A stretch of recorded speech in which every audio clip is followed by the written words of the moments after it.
never expected my marriage to unravel in a single sentence, but it did. Maybe if you were half the man he is, I wouldn't feel this way, she said, laughing over her wine glass. The words hit me harder than any punch could. The room fell silent in my ears, though the television still hummed in the background, and the neighbor's dog barked through the open window.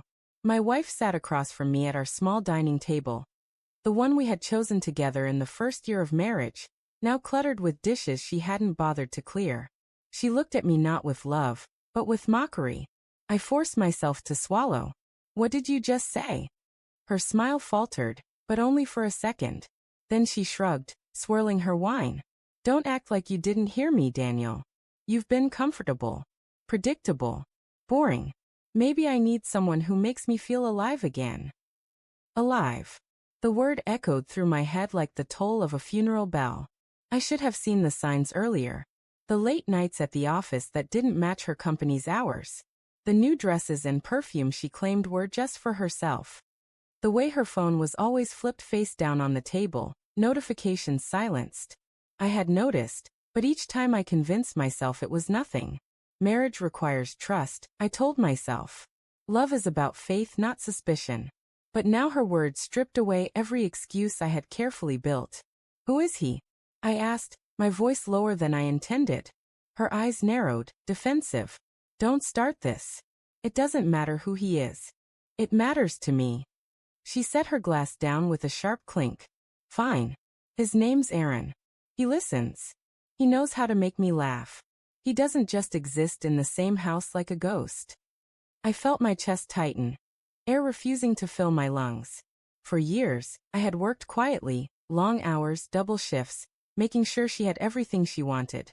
A house, vacations, security. I thought that was love.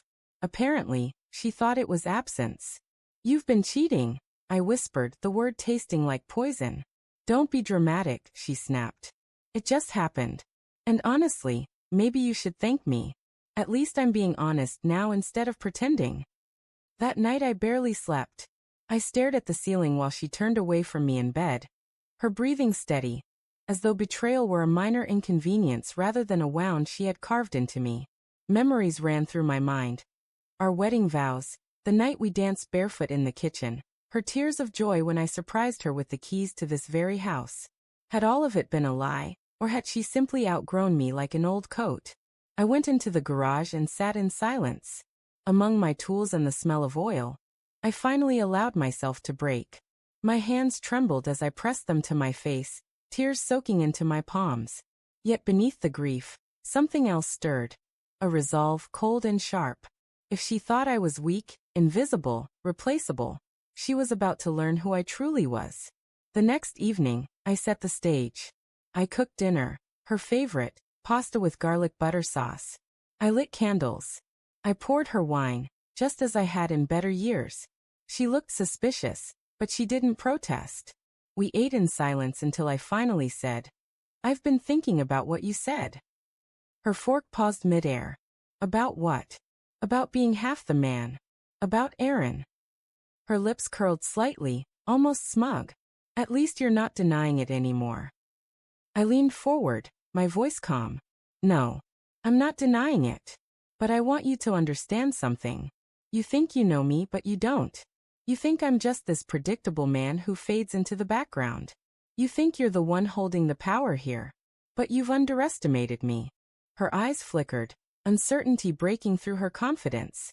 "What are you saying?" I stood, walked to the cabinet, and retrieved a small black folder. Inside were documents she didn't know existed, bank accounts she thought were joint, investments she had assumed were trivial, legal papers I had quietly prepared years ago. I placed them on the table, sliding them toward her. She frowned, opening them. The color drained from her face. "Daniel, what is this?" "It's my life's work," I said evenly. "While you were busy chasing excitement, I was building something real. The house, the cars, the savings, all of it is under my name. You've mocked me for being stable, but stability is strength. And now, if you walk out that door with Aaron, you leave with nothing." Her jaw tightened. "You wouldn't." I met her eyes, steady. "Try me." For the first time in years, she looked small in front of me, stripped of her arrogance. She reached for her glass, but her hand trembled. Daniel, I didn't mean. Yes, you did. I cut in. And that's what hurts most. You meant every word. You betrayed me because you thought I was weak. But here's the truth. I'm stronger than you ever imagined. Strong enough to let you go. Strong enough to survive without you. Tears welled in her eyes, but I didn't let them sway me. I had spent too long mistaking her for the woman I married. That woman was gone. When she finally spoke, her voice was hoarse. So what now? I rose from the table, gathering the folder back into my hands. Now you decide. You can walk away with your pride and your lover, but nothing else. Or, you can stay here, knowing I'll never look at you the same way again. She stared at me, searching for the man she used to control. But he was gone. I walked past her, leaving her in the flickering candlelight, the scent of garlic and wine still hanging in the air. For the first time in years, my chest felt light, not because I had won, but because I had finally stopped pretending. In the quiet of the night, as I lay alone in bed, I realized something. Her betrayal had broken me, yes, but it had also revealed me. The man she thought was invisible had always been there, quietly holding the weight of their life together.